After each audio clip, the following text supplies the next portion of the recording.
Kecil berlambak kat sini. So sebab tu rasa dia menyocok.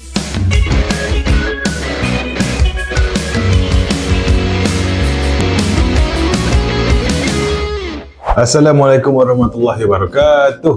Saya Dr. Farhan daripada Klinik Tua Kuantan. So hari ini topik yang saya diberi adalah bahaya gout, lutut dan kaki bengkak. Buah pinggang pun boleh rosak. Betul ke gout ni boleh merosakkan buah pinggang?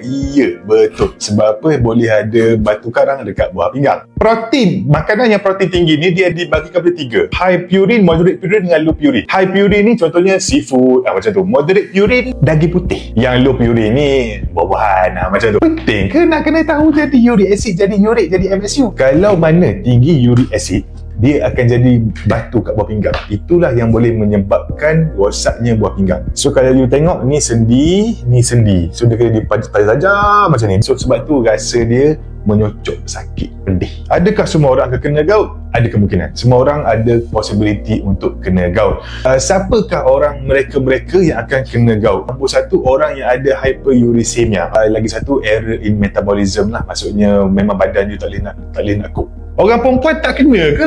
Ataupun dia boleh kena juga? Dia sebenarnya, lelaki lagi senang nak dapat gout attack nak dibandingkan dengan wanita yang dia ada ayat tambahan dia sebelum menopause. Perempuan lepas menopause sama banyak je macam lelaki. Dia perempuan yang sebelum menopause, itu yang kurang. Lepas menopause sama je rate dia.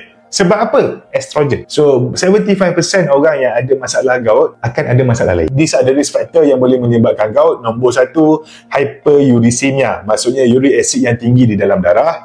Nombor dua, lelaki dan perempuan selepas menopause lagi tinggi kemungkinan untuk dapat gout, obesity, sudah ada keturunan, sudah ada penyakit sedia ada lah yang sedia maklum. Adakah gout boleh terjadi dekat pergelangan tangan? Adakah gout boleh terjadi dekat lutut? Ataupun pinggul? Ataupun dekat tapak kaki? Boleh tak kena dekat tempat lain? Dia boleh, tapi peratusan dia tak tinggi mana. Itu saja untuk sesi kali ini. Semoga kita berjumpa lagi di lain hari dan lain kali. Assalamualaikum warahmatullahi wabarakatuh.